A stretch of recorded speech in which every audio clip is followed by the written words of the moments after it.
So how things going up there? Things are great. We got through the convention last week, and we're really pleased with some of the changes, the programmatic changes we had made.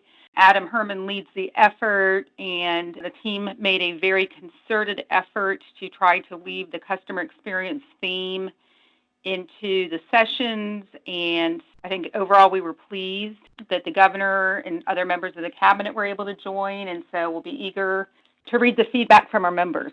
Yeah, you had a lot of great people in attendance, a lot of great speakers.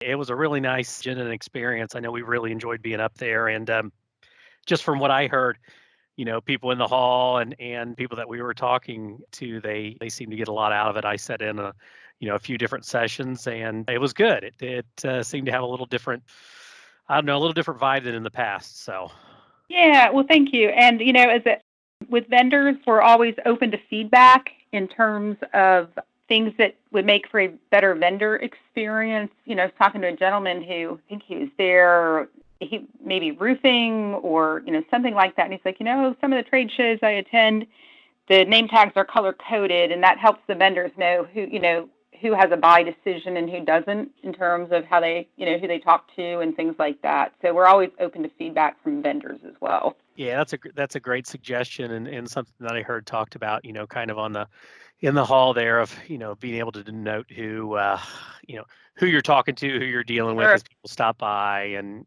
kind of being able to look for those decision makers, of people that not that you don't want to spend time with everybody, that maybe somebody that you want to provide a different type of information to. So yes, that's a great suggestion. Yeah, well, especially when, the foot traffic is, you've got people coming in and out of sessions, and if people are talking during in between sessions, something that may be helpful. So, we're always open to feedback in that regard as well. No, absolutely. No, that's really good.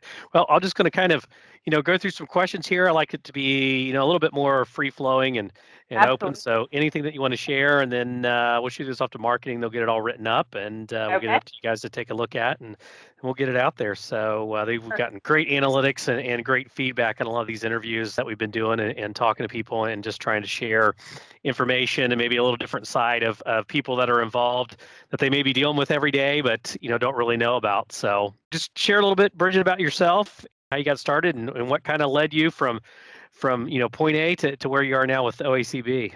Sure. Well, I started at the State House in 1987 and had a passion for politics and policy from as early as I can remember. And I worked for the Ohio House of Representatives for 5 years, and that my experience there led to an opportunity to advocate for the Ohio Hospital Association. And I was with OHA for 21 years. It was an amazing, phenomenal experience, and really learned a lot about the Medicaid program and healthcare financing and the people aspect of healthcare. In the time that I was with the Hospital Association, I watched the evolution from freestanding community hospitals to larger hospital systems that are very prevalent now. And, and that was a force of necessity in terms of economies of scale.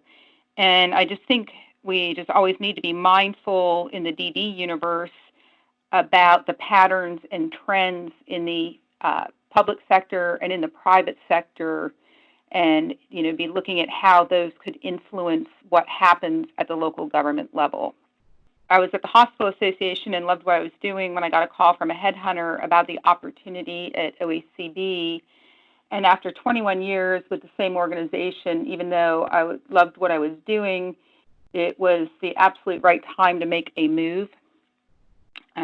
I grew up around DD. My mom was a teacher's aide at the local DD school, Happy Day in Portage County. And it just seemed like a great opportunity to combine my experience with the State House and in healthcare policy, and to apply some of that to a new realm. And that is what led me to OACB. Wow, so a lot of experience on the healthcare side. Yes, That's wonderful. And what kind of, give you a little bit of an idea where I come from with this. I mean, we've been in business since 1997, doing what we do and working with in the public and private sector and varying size companies. But my grandmother was the original welfare director when they called it that. Now Human Sure. Services here in Wow. Warren County. She started when it was just her, built that Wow. department up, and she was there for 36 years. That's amazing. And yeah, so and the building there here in Warren County is actually named after her, the big addition that they did. And so she was there Wow. for a long time. My mother was a social worker and a fiscal clerk. Oh, my brother works for the health department. My aunt worked for the health department. We've got a lot of people that have been in, some aspect of either, local government or social work. My wife is, she's actually a campus director now at a career technical education high school. She's been in charge of all of their special needs programs, including Project Search, for 20 years now. We have two special needs individuals in our family, so it's Wow. something that we are, we're personally involved in. This is not just something that, a vertical market that Go Concept serves. Sure. It's something that we truly believe in and enjoy what we're doing, and we're excited that we've been able to really focus our business on this since 2013. So yeah, it's a great field, and we're definitely excited to be involved with OACB there. So tell me a little bit about OACB, where it was when you came in, where it is now, and where you're hoping to take it. Sure. Well, one thing that's always been very important for me is to work on behalf of mission-driven entities or organizations.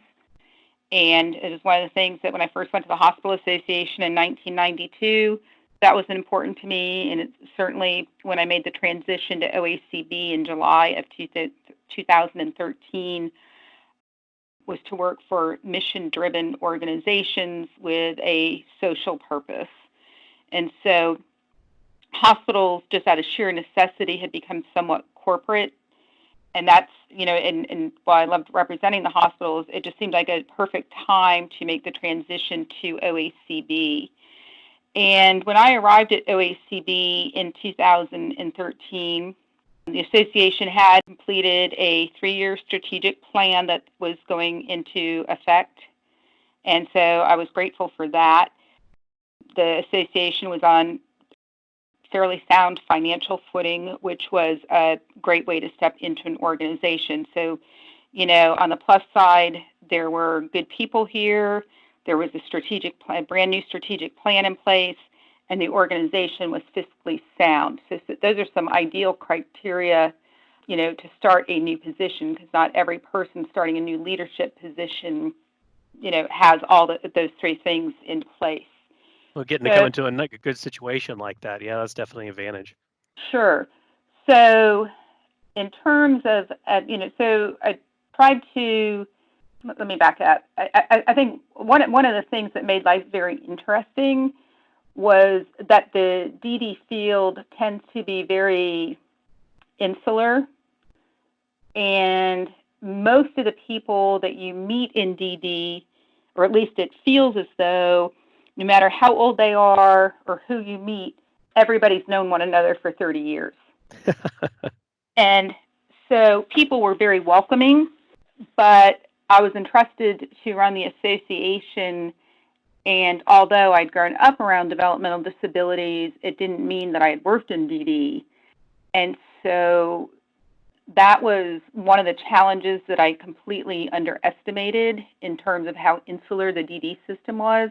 And again, people were very welcoming, they were kind, but I had no way of knowing just, again, how insular the system really is. And so those were some challenges in terms of trying to, kind of get firmly planted. First there was meeting all the people and then getting to know the issues.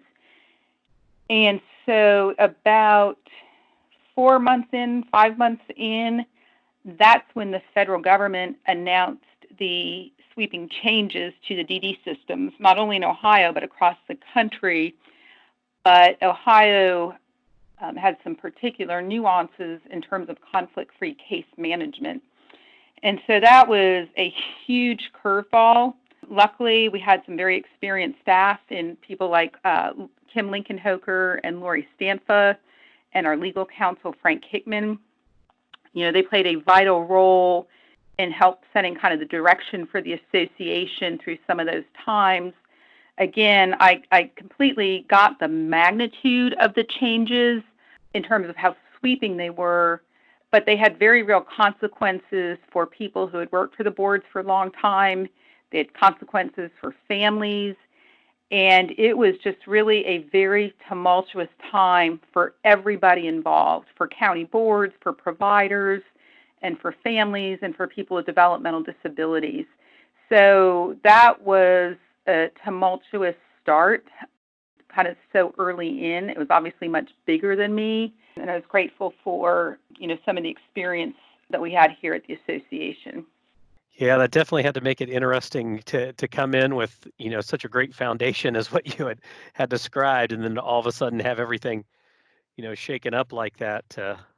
And especially as, like you said, you're dealing with this, oh, how should I put it? I think you were trying to say it delicately of, how insular that is of saying, hey, are you one of us or not? Or, you haven't been involved with it as long as a lot of us have.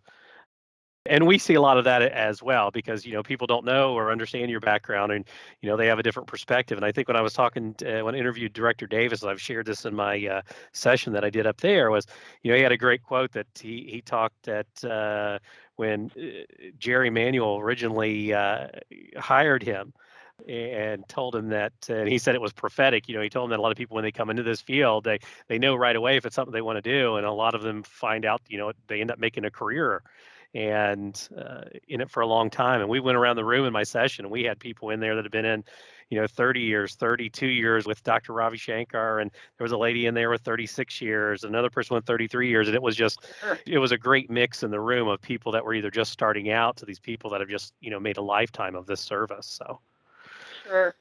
so I could see. Yeah, and so, we got through it, and there was also there was starting to be a huge turnover in leadership among superintendents. And so but just as I was getting to know some of the people, they were retiring and leaving, but just a phenomenal new crop of superintendents kind of came in. And I want to say in the 6.5 short years I've been here, approximately 2/3 of the superintendents are new. Really? Wow. Yeah. So there's been a lot of turnover in that regard. And so, the timing was right on a lot of different fronts in terms of getting to know some of the people. Some of us were first-time leaders together, at the same time. Wow, that's interesting. So that mix, that number of superintendents, have you seen, are the majority of those people that have kind of moved up the ranks through those county boards? Have they come from other county boards, or there's a percentage of them that are new to the DD field? Or I don't know of a single one who is new to the DD field, but people who've started in this realm and have worked their way up. Some of them in their county board of origin where they started. Others have made moves to other counties. Well, that's a big number. I had no idea that that many of them were new in that relatively short period of time. Absolutely, absolutely. So that's had to be, kind of made it an interesting experience though for you, and working with, like you said, a lot of people new to that leadership, and with all the sweeping changes, then you guys have all kind of, gone through those changes together. Kind of quote unquote grown up together with that. Sure.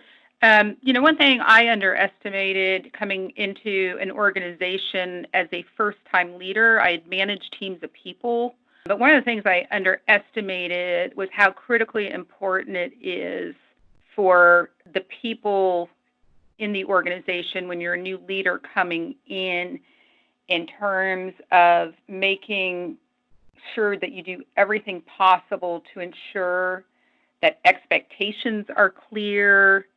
I underestimated what a big change it is, for a group of people when a new leader comes into an organization. So that was just a huge learning experience one I would not be eager to repeat, but one that I'm absolutely grateful for having experienced.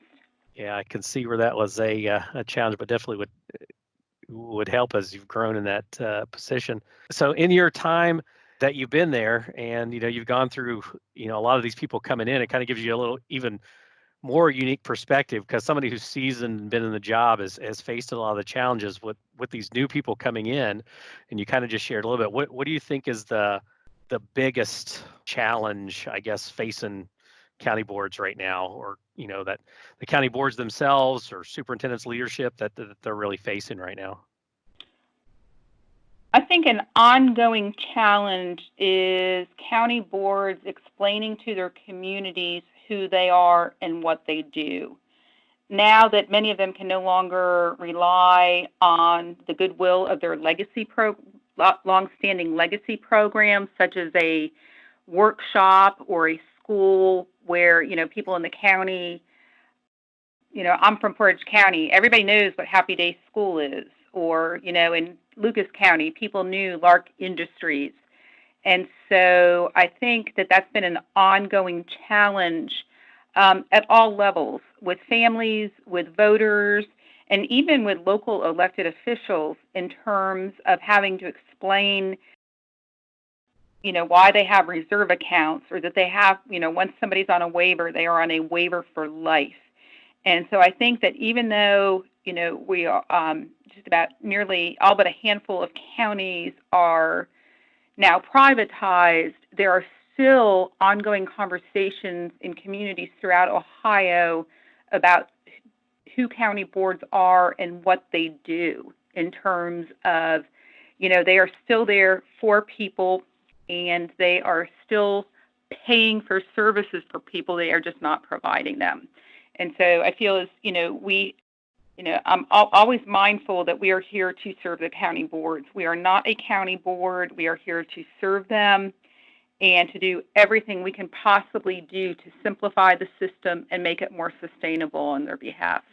So that's a good segue into my next question. So really then, is OACB's role in this, I guess, for the county boards? Share a little bit about your perspective on that.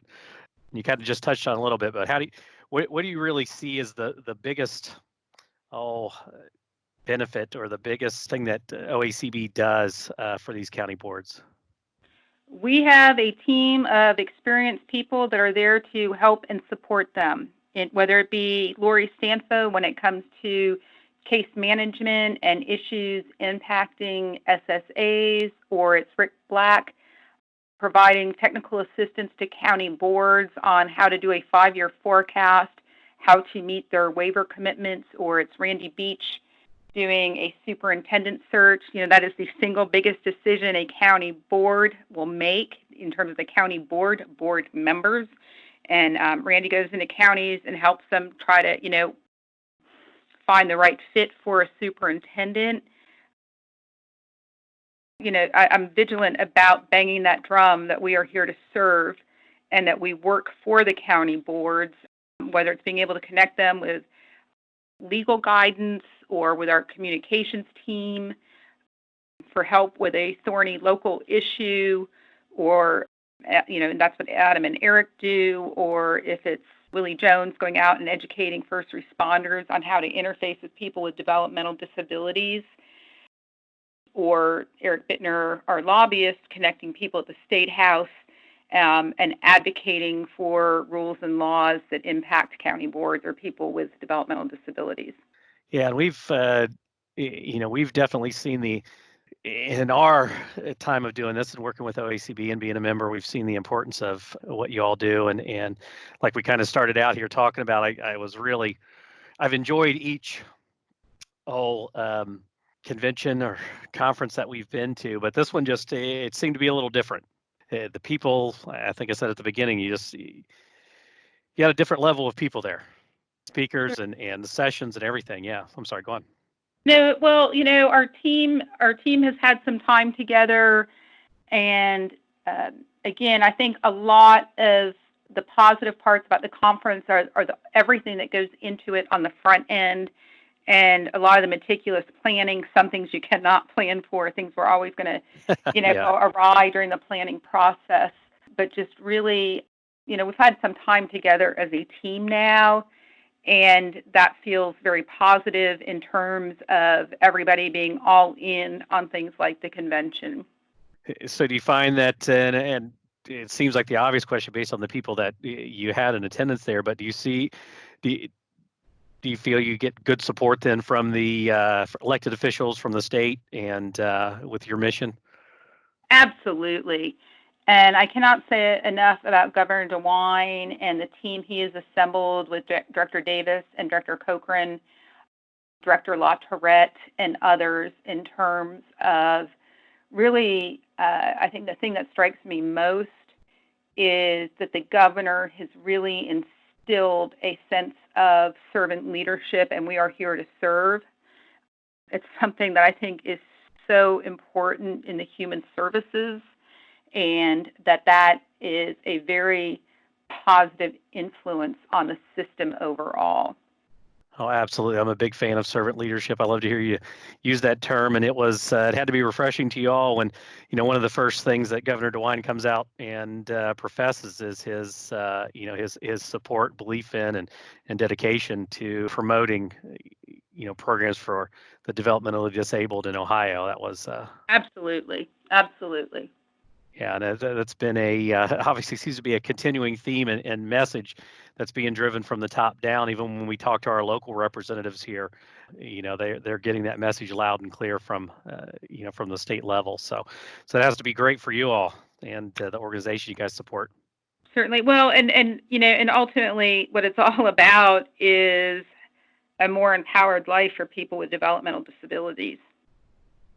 Oh, without a doubt. Without a doubt, in doing these interviews, and that's one of the great things that, you get to talk to so many, people that are just, just trying to make a difference in the exact way that you just said, to let people be empowered to live their life, the way that they want to, experience those things, how they wish. So yeah. Then I talked to the gentleman at Total Home Care Solutions company down here. Don't know if you're familiar with them, but they're doing a lot of remote support type of stuff now, or whether it's talking to Matt up at Intellinetics and what they're doing and what they've got coming online, and working with Gary up at Eagle Consulting and what they're doing to make sure that everybody's protecting people's, private information and data and all that when it comes to HIPAA. It's we've got a great collection of people, I think, across the state that are really dedicated and passionate to being those servant leaders and making sure people are getting taken care of. And I think it's a real testament to what you guys are doing there, and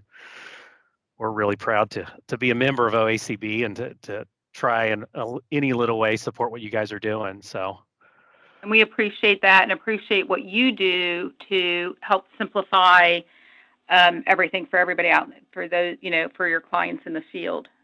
Oh, absolutely. Anything we can do to help them. We like to term it helping those helping others. We don't get to work directly with the individuals that they're working with, but hopefully, we can do a small part to help it make it easier for them to do what they're doing. So, we're just kind of a cog in that machine. So, a couple other questions. So, what with the change in roles for boards now and how kind of I know their mission really hasn't changed, but what they're doing and how they're doing it has changed. Do you see that there's misconceptions out there in the public? You touched on it a little bit before, but is that a challenge for boards as they're going for levies, as they're trying to continue to show their value in this process out there in the public? Yeah, it appears as though we still have some education to do across the state. I mean, the county boards have been around for about 45 years when some of these changes came about, and so there is a learning curve that goes with that. And probably one of the more significant changes is the relationship between county boards and provider agencies. There is such a need for the partnership.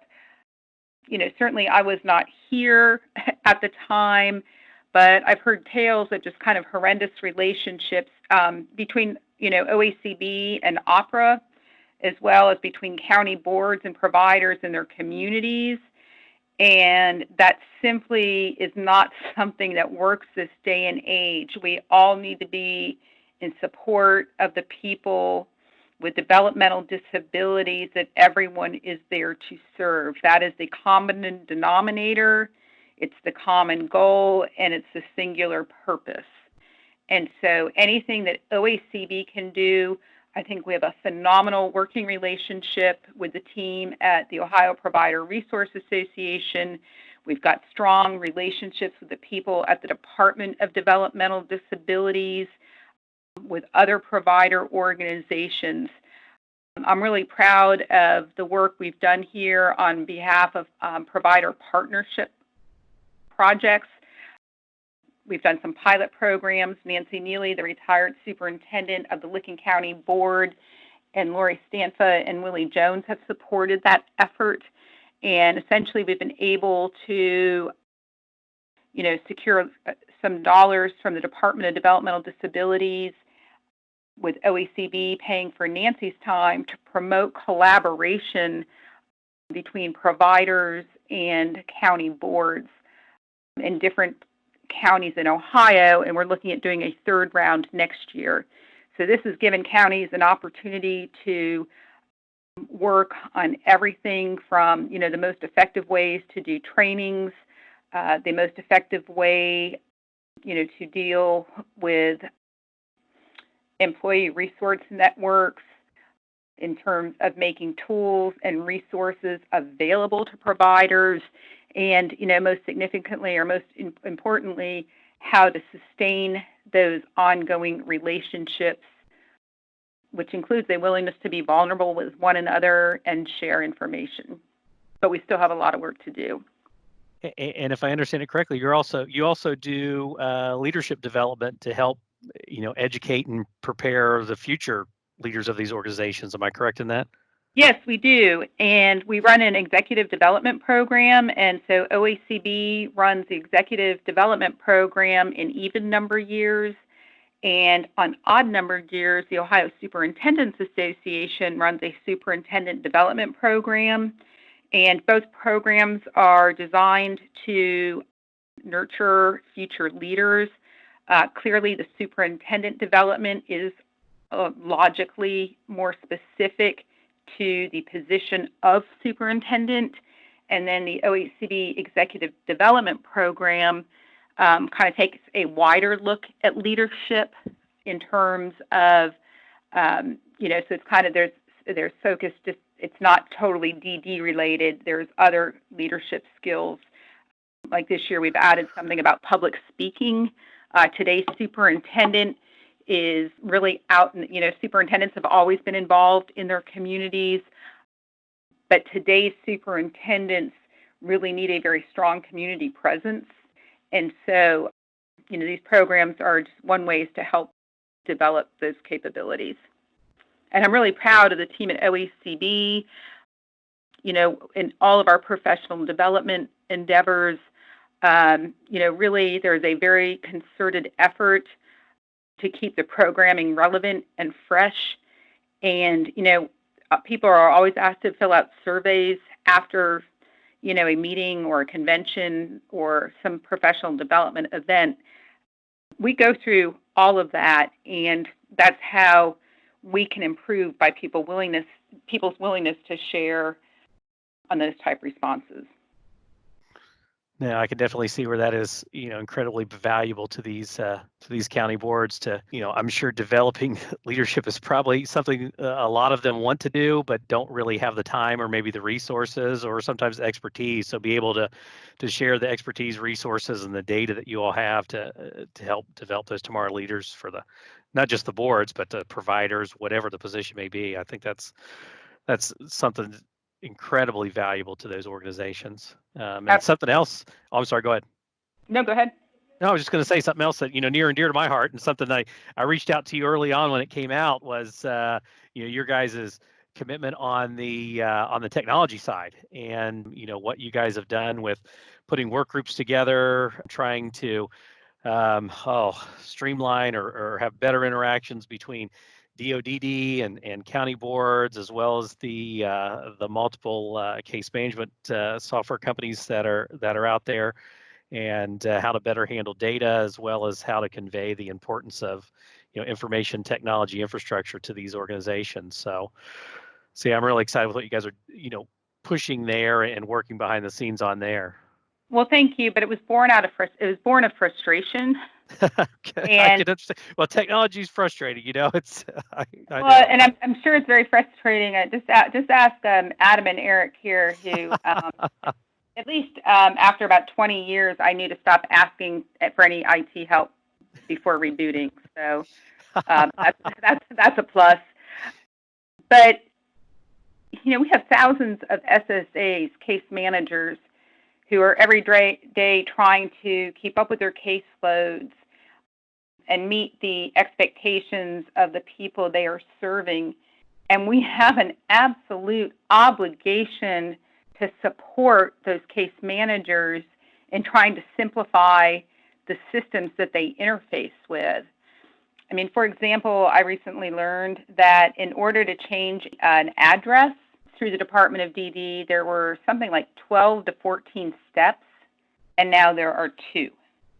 And so, we are committed, again, to looking to simplify this system in any way possible, whether it's a parent trying to interface with the system, a person with developmental disabilities trying to advocate for themselves, or for the employees at the county board. There's just so much of the system. It just seems like new things get added on and old things don't get taken away. And so our steadfast commitment here at OACB is to do anything virtually possible from an IT perspective to leverage how technology can free people up to do what it is they came to do, and that is to work and interface with people with developmental disabilities.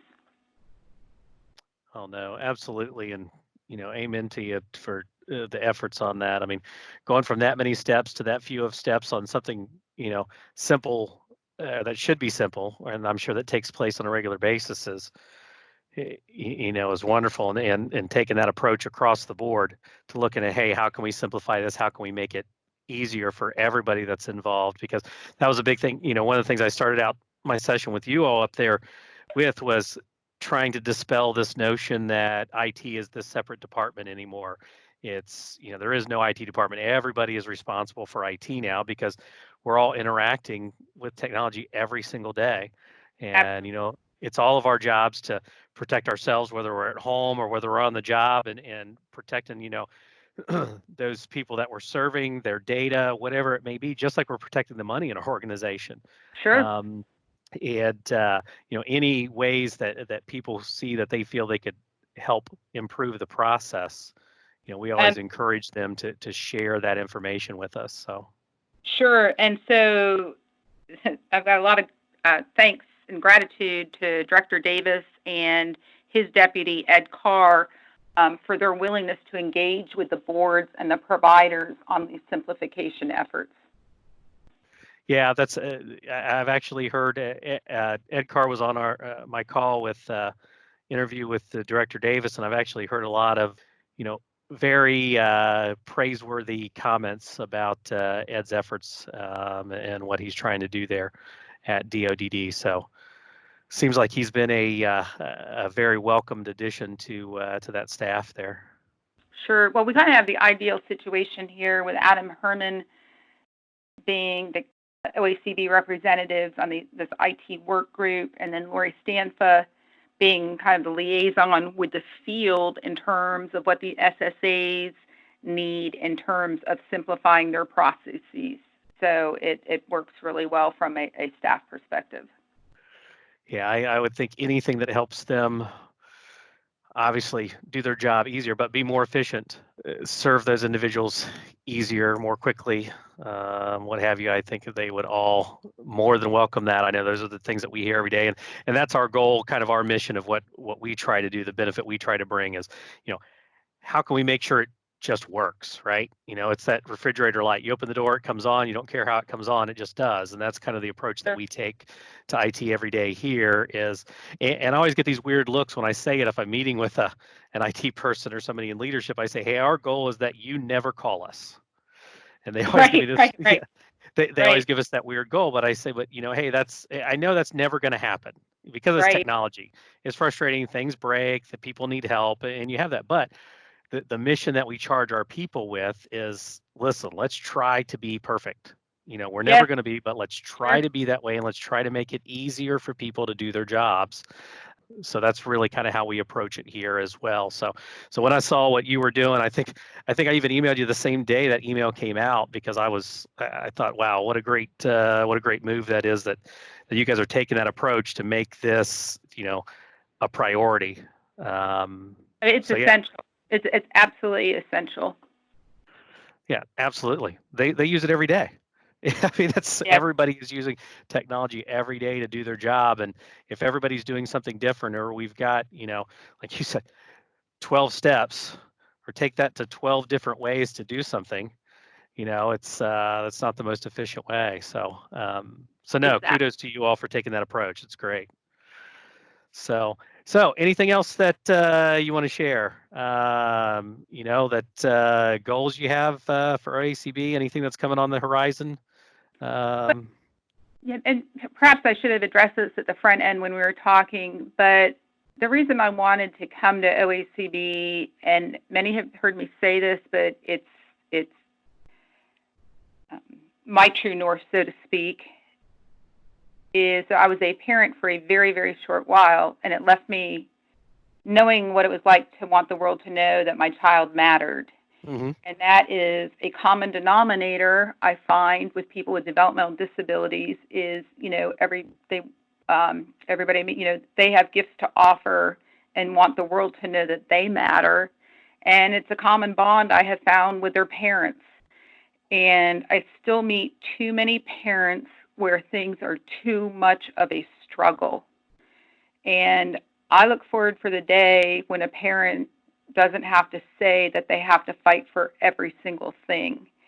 And, certainly that totally supersedes what plays out at the county board level. But, for a parent of a child with a developmental disability, you've got so many concerns about inclusion and health and their kids having friends. You'll meet parents who say that society has come a long way and their kids were included in elementary school, junior high, and high school, and then everybody goes away to college and maybe their child all of a sudden doesn't have friends, or kind of what's that purpose. So I think that society has come a very long way, but we still have a lot to do in terms of really getting to a place of inclusion. I think we need to be, at OACB, we need to be very focused on the simplification of the system, the sustainability of the system. I have a tremendous concern about an over-reliance on property tax levies for education and all of the health and human services. And, in terms of supporting boards in their communities to pass new money levies, the passage rate of levies is very high, but it gets a little bit dicier when it comes to passing new money levies. And the boards are absolutely going to have to be able to pass new money levies. So that will be a big focus. Supporting the case management function is absolutely critical. We hear a lot about the turnover with DSPs, but we're starting to hear about turnover with SSAs, and that is very disconcerting to me. We are creating a case management support position here at OACB for next year to really drive that point home about supporting the case management function. When I was on the job, my first day, Lori Stanfa came in my office, introduced herself, and said, SSA, case management, that is our line in the sand. It was true 6 years ago. It's true today. And so we need to do everything virtually possible to support people in those positions so that families feel as though they are heard, and most of all, that people get to live the lives they want.